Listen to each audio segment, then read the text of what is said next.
Hey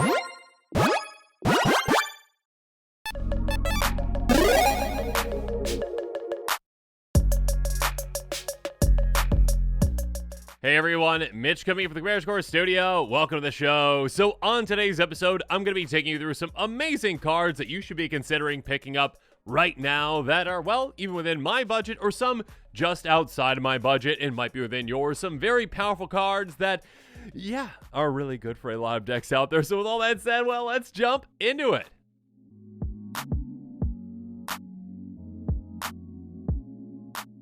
Now, first up, I'm going to be taking through cards that are less than $1, or I should say $1 or less. There's a couple at the very end of this that are right at $1. So again, right within my budget requirements, even for my budget deck tax. Here we go. Curse Mirror, an artifact for 2 in a red, taps for a red. As it enters the battlefield, you may have become a copy of any creature on the battlefield until turn, except it has haste. And it's just 93 cents right now. An incredible card that dropped a little bit in price because of those Doctor Who cards, obviously. Some cool art on this one.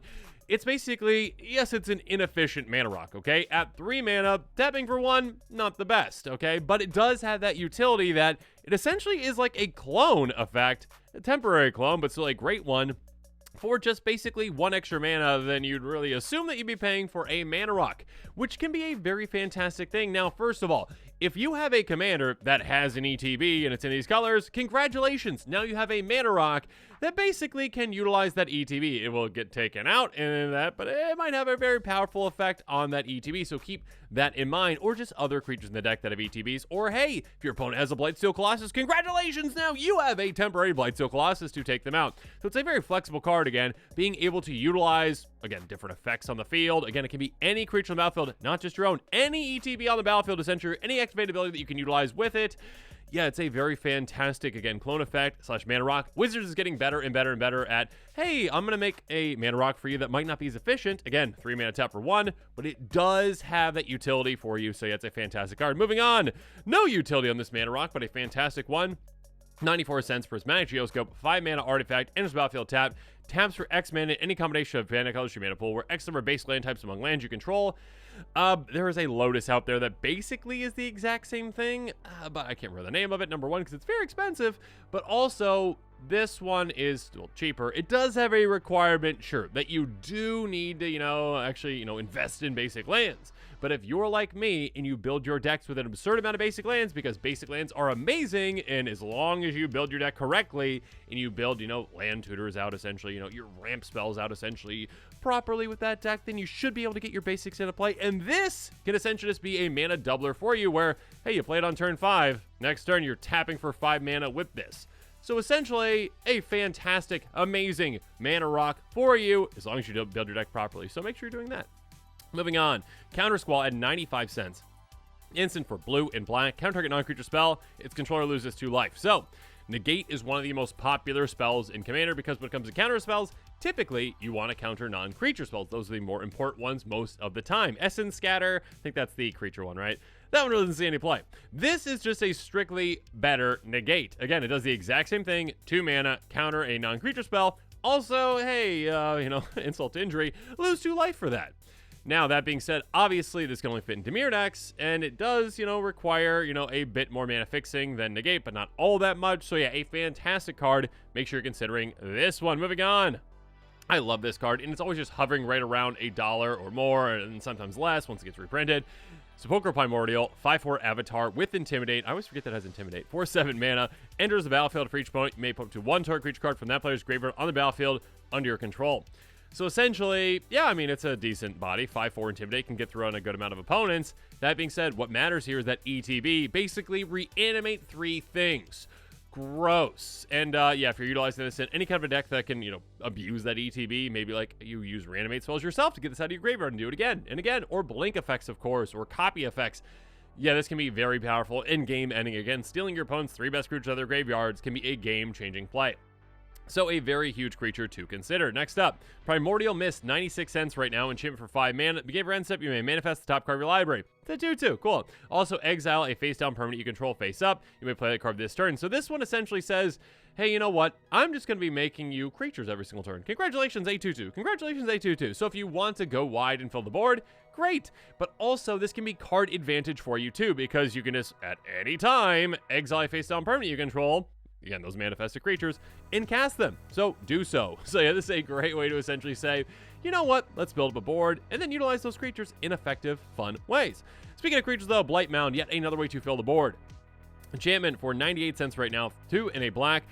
Attacking pest you control get +1 with 0 and have menace. And whenever a non-token creature controlled dies, you make a 1/1 black and green pest creature token with. When this creature dies, you gain 1 life.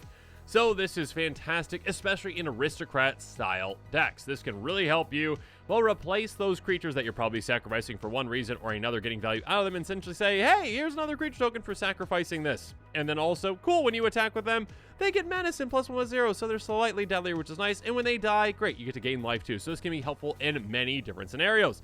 Moving on, helpful in a very specific scenario, 98 cents, Early Harvest. I love this card. It was in my old Golos deck before Golos got banned.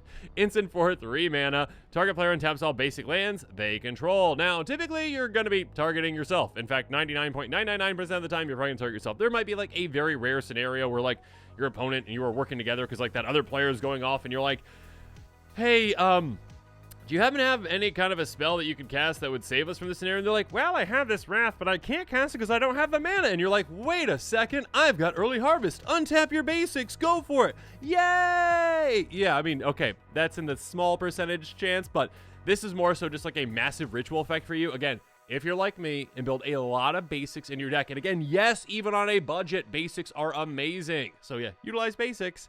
Then you can essentially say, okay, cool, I'm having this really explosive turn. Let's cast this, untap all my basics, and do it again.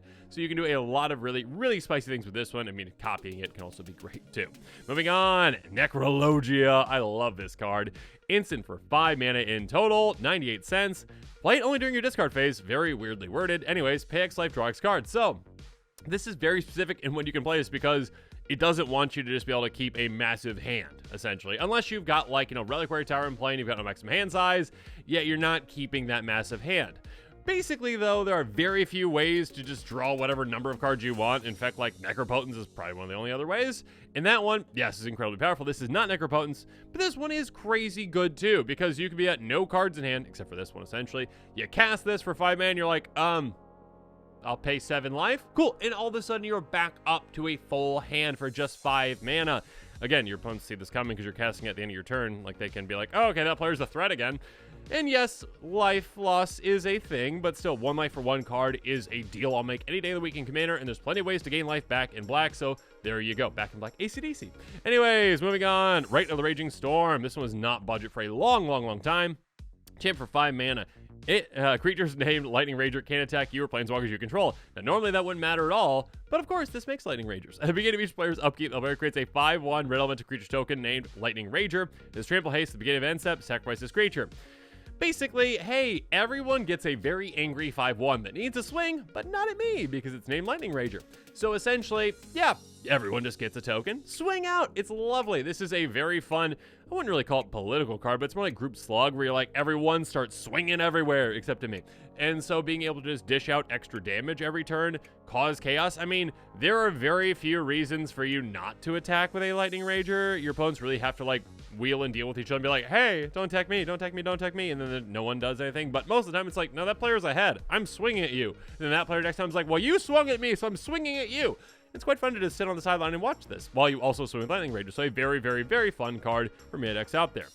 Next up, Mandate of Abaddon. A source for 4 mana, 99 cents. Choose target creature you control. Destroy all creatures with power less than that creature's power. Yeah, this is a very, very, very good card. Again, white kind of has the opposite of this, where it's like keeping the small creatures essentially alive and destroying the big creatures. This one's like, no, let's keep the big creatures alive and take out these small creatures. So again, if you've got a lot of powerful creatures in your deck, or if you have a commander that has a ton of power, and you want basically a one-sided board wipe, congratulations, this is a great one for you. And again, only at 4 mana, so it's like a one-sided potential Wrath. I mean, one-sided Wrath. No, it's potentially one-sided Wrath. There we go, we got there. Just 4 mana, so again, Wrath of God price. There you go, and only 99 cents. Moving on, Metallurgic Summonings. This card is so good. Enchantment for 5 mana. There's a reason why it's a mythic.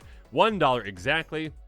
Whenever you cast an sorcery spell, create an XX colorless construct, artifact, creature token, where X that spell's mana value. By paying 3 blue, exile, return instant sorcery cards from your graveyard to your hand.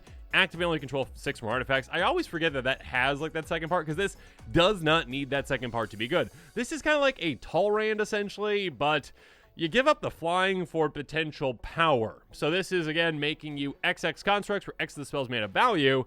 So yeah, you cast a 6 mana sorcery spell. Congratulations, you've got a 6/6, which is bigger than a 2/2 bird. Now, it can't fly, but you've got ways to give it flying, right? Levitation, that kind of stuff.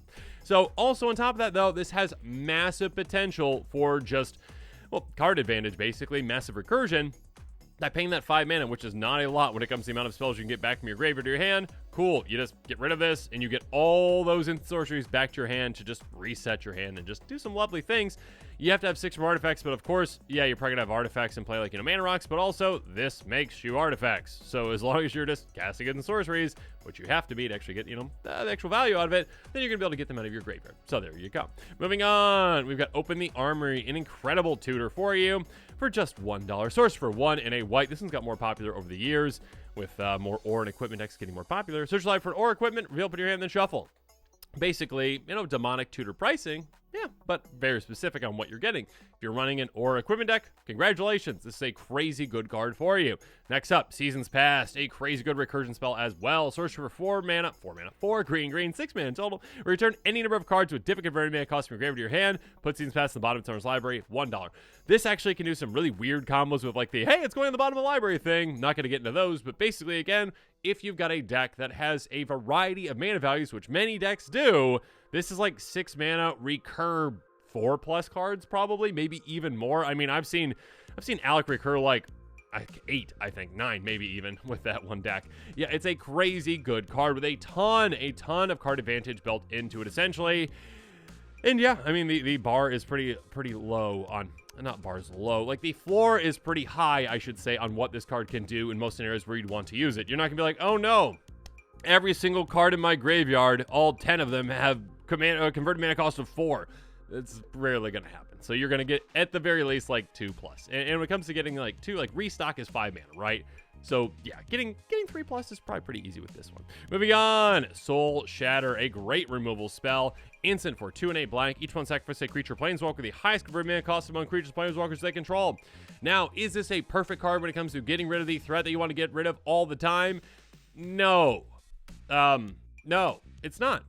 I mean, Scornful Egotist is there, right? Lovely card. But no, it's not always the case that the highest mana value card out there is going to be the one that you actually want to get rid of. That being said, the vast majority of the time, it is. If your opponent has a Blightsteel Colossus, that costs quite a bit. 12, I think, 11, 12, whatever it is. And usually the higher mana value of something, usually the bigger of threat it is, and you want to get rid of it. But of course, Scornful Egotist, whatever it is out there too, like a 1/1 for 8. So yes, there are scenarios where this is like, oh no, I really want to get rid of that, which only costs 4 instead of that, which costs 7. Most of the time, it's going to work out for you, though. And then, finally, at $1, Tarion Soul Cleaver, an incredibly good new card. Equip for 1, equip creature is Vigilance, equip 2. Whenever another artifact or creature is graveyard from the battlefield, get a counter-equipped creature. They didn't put really any stops on this one. Nope. This is basically, hey, make this creature incredibly massive. And again, the Vigilance is nice, too. It does not specify non-token. It doesn't say you control. It's just any artifact or any creature hitting the graveyard. And yes, that counts tokens. So when your opponents sacrifice their treasures, or when you sacrifice your treasures, the creature can get absolutely massive. So yeah, this can turn basically anything to a one-shot KO. I mean, when it comes to your commander, pretty quickly. And also just any other creature just massive in no time. Of course, it works very well with counter synergies too, like, counter doublers, hardened scales, etc., etc. A very good card for $1.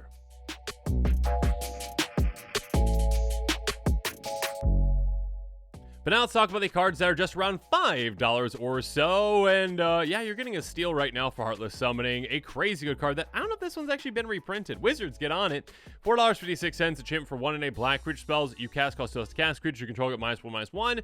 Yeah, there's a downside to it. I can't talk. There's a downside to this card, of course. Hey, if you're just paying 2 mana for this effect, yeah, there's got to be a downside. Your creatures are slightly smaller. That being said, you're building a deck that really cares about reducing the creature cost by a lot. Again, 2 mana per creature for a 2 mana effect that stays in play.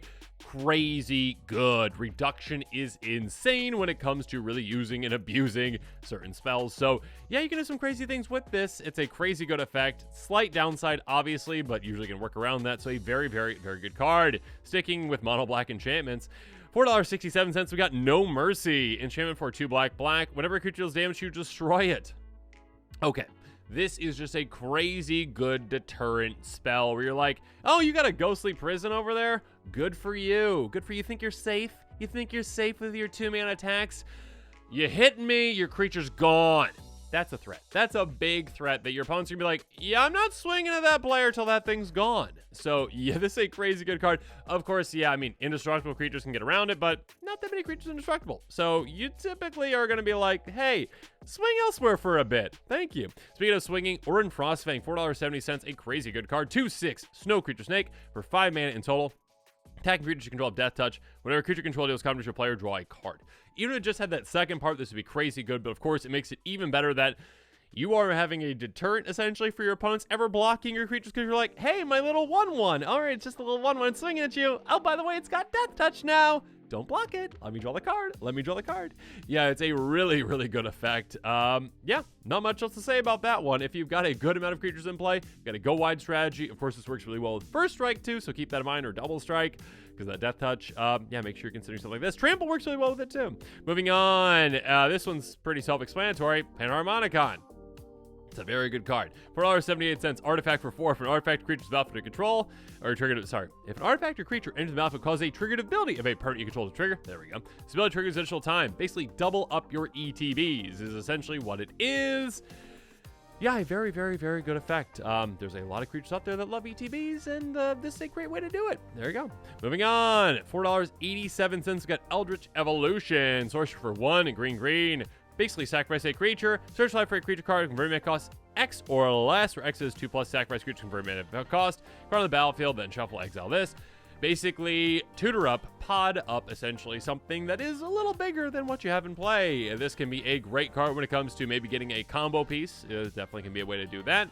Or a way to say, oh, I turned this already large creature into something even larger and even more disgusting. So it's a very, very, very good card. Next up, Dragon Broodmother. 6 mana in total. That's a very, very, very specific cost. 2 red, and a green. But again, you run green, you got plenty of ways to ramp, plenty of ways to fix your mana. A 4/4 flying dragon at the beginning of each upkeep. Put a 1/1 red and green dragon creature token with flying and devour 2 into play.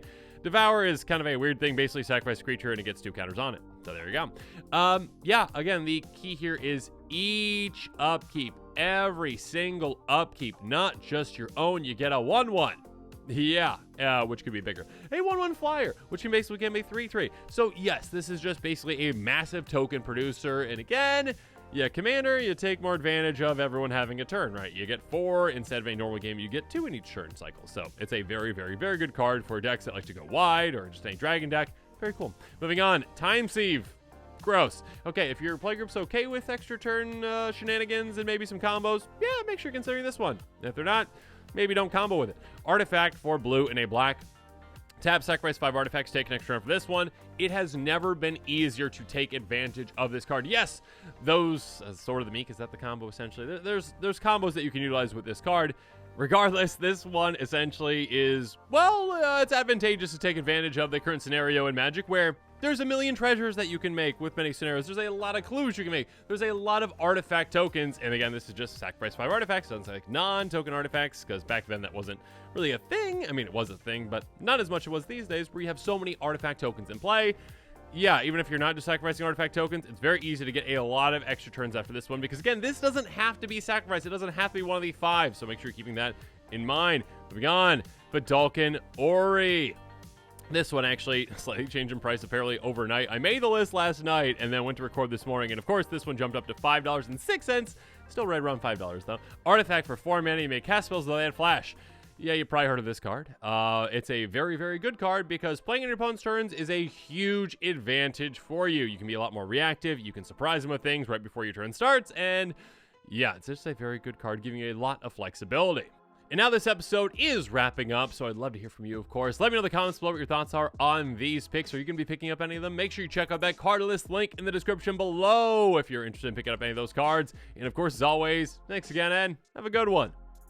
This show and episodes like this one are possible thanks to viewers like you. If you're looking for an easy way to help support this show, make sure that you like, share, and subscribe. Also, hit that bell notification icon so you don't miss any new episodes. You can also go check out our playmats and other merchandise at thecommandersquarters.com. We also have a ton of brand new t-shirt designs in stock, so make sure you check out those as well. Another easy way to support this show is with our TCG Player affiliate links. So whether you're buying a deck or individual cards, you can use this general link right here or one in the description. And the final way that you can support this show is by supporting us directly by becoming a patron. There are many benefits to being a patron, and I truly couldn't do this without all of their support.